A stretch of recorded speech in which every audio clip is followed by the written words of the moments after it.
Assalamualaikum warahmatullahi wabarakatuh.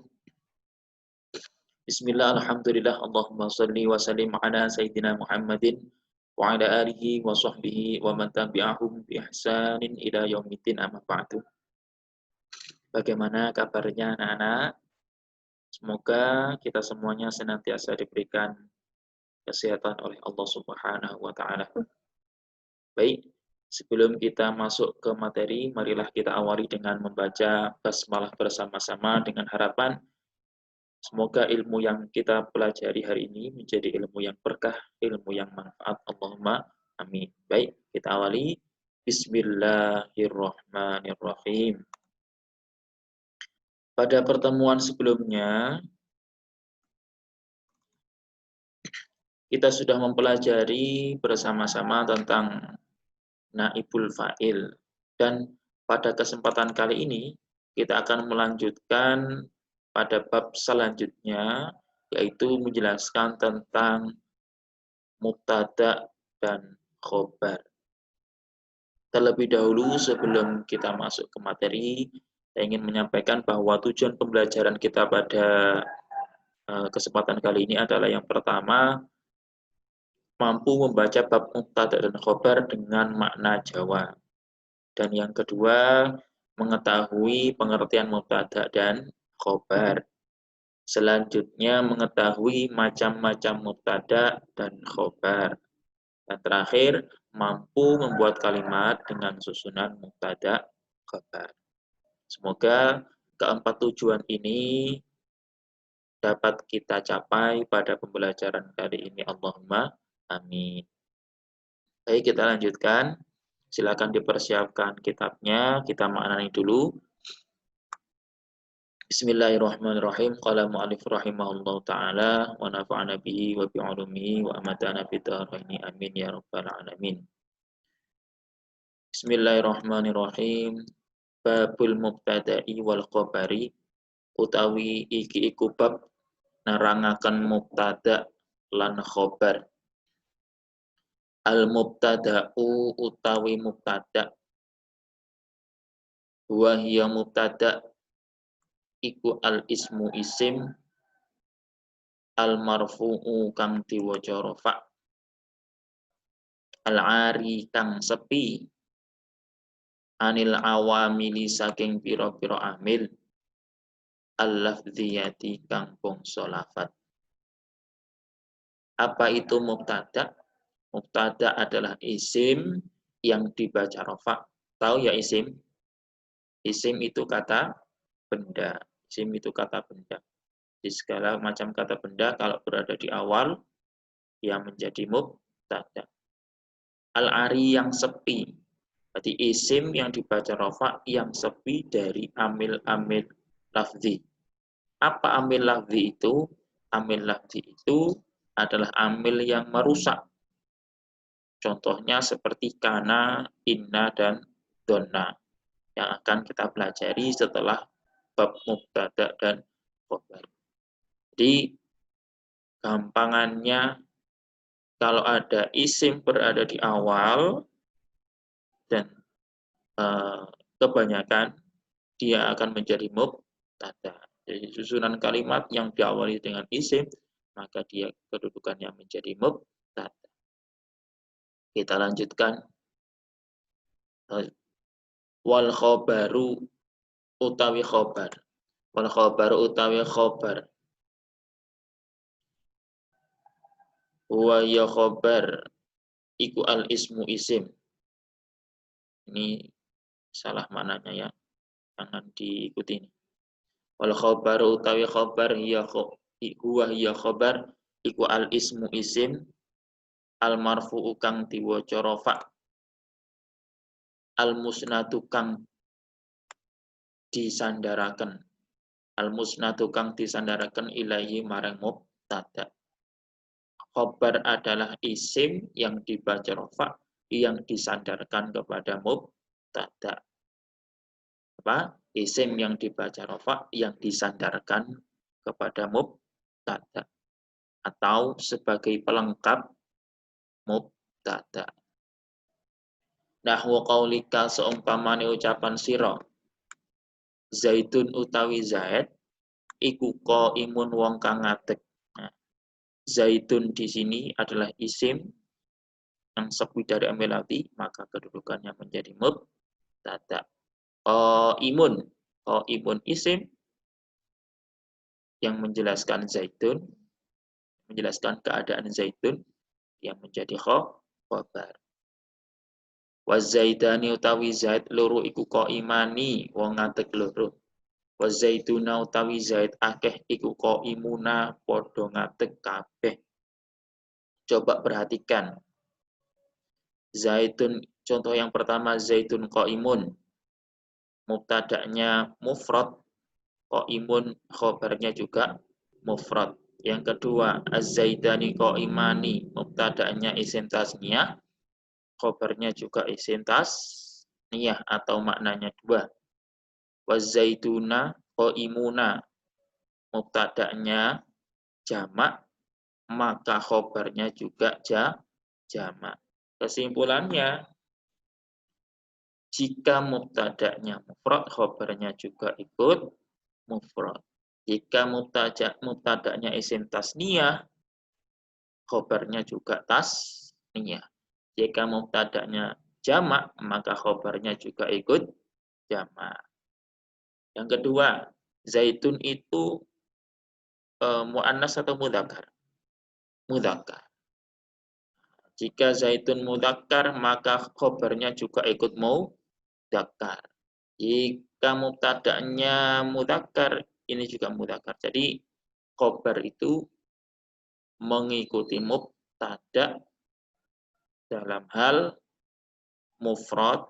Kalau mufrad ya ikut mufrad, kalau tasniyah ya tasniyah, kalau jamak juga ikut jamak. Dan mengikuti kalau mudzakkar, mubtada'nya mudzakkar, khabarnya juga mudzakkar. Kalau mubtada'nya muannas, khabarnya juga muannas. Bisa dipahami nggih? Alhamdulillah. Kita lanjutkan. Wal mubtada'u utai mubtada' iku kismani rong macem. Rupani dhahirun, mubtada isim dhahir, wa mutmarun lan mubtada isim dhamir. Mubtada itu ada dua macamnya. Yang pertama disebut mubtada isim dhahir, dan yang kedua namanya mubtada isim dhamir. Apa mubtada isim dhahir itu? Dhahir itu apa sih isim dhahir? Isim yang menunjukkan maknanya sendiri, makna benda itu sendiri. Misalkan buku, maknanya ya buku. Mansur, ya mansur. Nah, kalau isim domir adalah kata ganti yang menggantikan isim dohir. Contoh, Ustaz Mansur, maka kata gantinya adalah saya. Zaid, maka kata gantinya adalah dia. Dan seterusnya, dan seterusnya. Jadi pahami ya? Kita lanjutkan. Masuk contoh saja biar bisa dipahami. Fadhahiru mongko utawi mubtada isim dhahir. Iku ma barang. Taqaddama kang wis dhisik. Apa dzikruhu keterangane ma. Mubtada isim dhahir contohnya sudah disebutkan sebelumnya. Mana contohnya mubtada isim dhahir? Ini di sini. Jadi zaitun qaimun, ini namanya. Mana mubtada'nya zaitun? Zaitun itu disebut isim dhahir. Nah, isim yang menunjukkan makna dirinya sendiri. Siapa? Ya zaitun ya zaid. Wa zaitani qaimani. Mana mubtada'nya? Zaitani. Ini juga namanya isim dhahir. Kita lanjutkan. Wal mutmaru utawi isim domir iku ithna asyara rolas, iku ithna asyara ono rolas, wa ya utawi ithna asyara iku ana, lafat ana, wa nahnu lan lafat nahnu, wa anta lan anta, wa anti lan anti, wa antuma lan antuma, wa antum lan antum. wa antunna lan antunna, wa huwa lan huwa, wa hiya lan lafat hiya, wa huma lan lafat huma, wa hum lan lafat hum, wa hunna lan lafat hunna, nahwu qaulika seumpamane ucapan sira, ana utawi ingsun iku qaimun wong kang ngadeg. Ana adalah mubtada, mubtadanya isim dhamir. Ya, ini ana. Saya artinya saya. Wa nahnu lan utawi kita iku qaimuna pira-pira wong kang ngadeg. Mana mubtadanya nahnu? Nahnu artinya kita.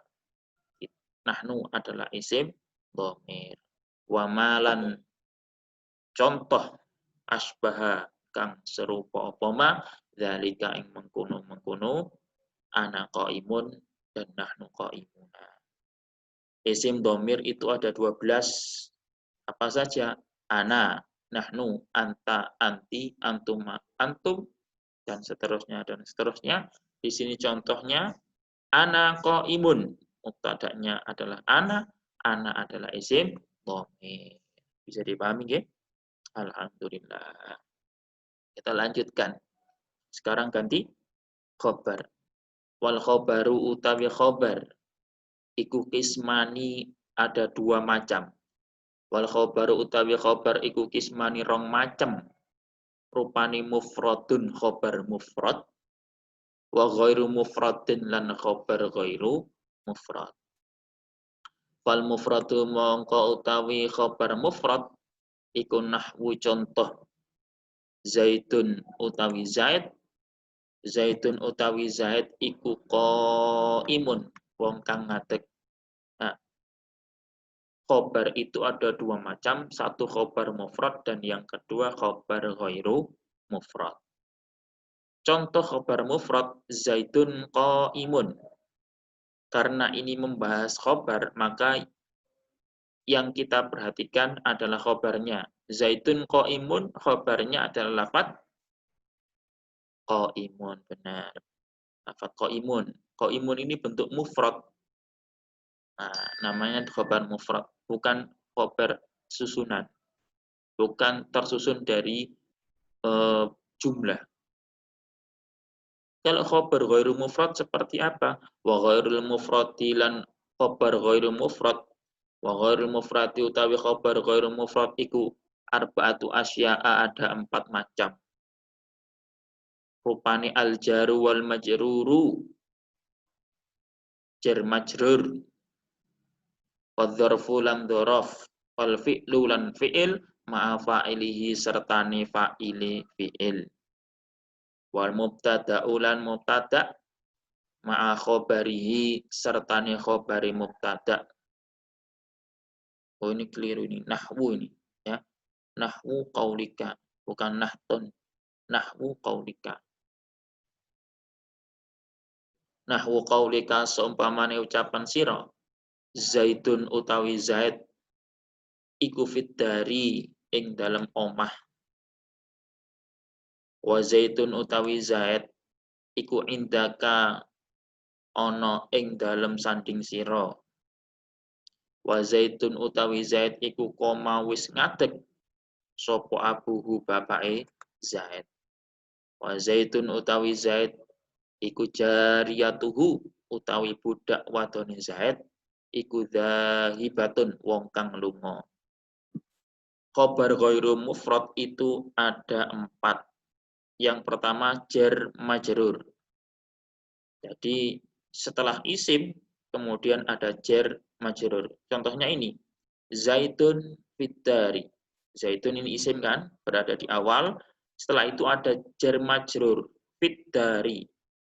Fiddari di dalam rumah. Huruf jar, jadi setelah isim kemudian ada jar majrur. Huruf jar apa saja yang dulu sudah teman-teman atau sampean semua pelajari di kelas 1. Min, fi, ila, an, ala. Nah, itu adalah jar, huruf jar. Kemudian yang kedua dzaraf. Dzaraf itu keterangan. keterangan tempat, ada keterangan waktu. Contoh keterangan tempat, di sini, di sana, di bawah, di atas pohon, di bawah pohon, di atas rumah, itu namanya keterangan tempat. Di sini menggunakan contohnya Zaidun indaka. Zaid ada di sampingmu. Nah, Zaid ada di sampingmu. Yang ketiga, fi'il dan fa'il. Jadi khobarnya berupa fi'il disertai dengan fa'il. Atau disebut dengan jumlah fi'liyah. Jadi setelah isim ada fi'il. Contoh Zaidun. Ini Zaid ada isim berada di awal menjadi mubtada. Kemudian setelah isim ada fi'ilnya di sini berupa lafadz qoma. Zaidun qoma abuhu. Zaid bapaknya berdiri kalau diterjemah. Zaid bapaknya berdiri. Zaidun qoma abuhu. Jadi setelah isim kemudian langsung ada fi'il. Lanjutnya, kemudian bagian yang keempat, wal khobarnya berupa mubtada disertai dengan khobar. Mubtada disertai dengan khobar. Contohnya, Zaidun jariyatuhu dhahibatun. Nah, setelah lafadz Zaidun, di sini ada isim lagi, namun disertai dengan domir, di sini domir ya, yang kembali kepada Zaidun. Zaidun, pembantu perempuannya pergi. Zaidun, pembantu perempuannya, jadi ada lafadznya di sini. Zaidun jariyatuhu dhahibatun. Zaid, pembantu perempuannya pergi. Alhamdulillahirabbil alamin.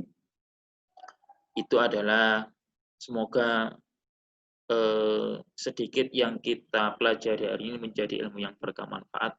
Kesimpulan dari apa yang telah saya sampaikan pada hari ini adalah yang pertama, mubtada adalah isim yang dibaca rafa yang sepi dari amil lafzi. Kemudian mubtada pembagiannya ada dua, ada isim dhohir dan ada isim dhamir. Contoh isim dhohir, al-muslimu qaimun. Nah, jika mempelajari mubtada maka kita fokuskan pada lafadz yang ada di awal, Al-muslimu qaimun. Nah, al-muslimu ini isim dhohir. Al-muslimani qaimani, al-muslimuna qaimuna. Seorang muslim berdiri, dua orang muslim berdiri, banyak orang-orang muslim berdiri. Contoh bawahnya, al-muslimatun qaimatun, al-muslimatani qaimatani, al-muslimatu qaimatun. Satu orang muslim, seorang muslimah berdiri, dua orang muslimah berdiri, banyak orang-orang muslimah berdiri. Ya. Mubtada khobar di sini harus mengikuti mubtada. Kalau mubtadanya mufrad, maka khobarnya mufrad. Kalau mubtadanya tasniyah, maka khobarnya tasniyah. Kalau mubtadanya jamak, khobarnya juga ikut jamak. Kemudian kalau mubtadanya mudzakkar, khobarnya juga mudzakkar. Kalau mubtadanya muannas, khobarnya juga muannas.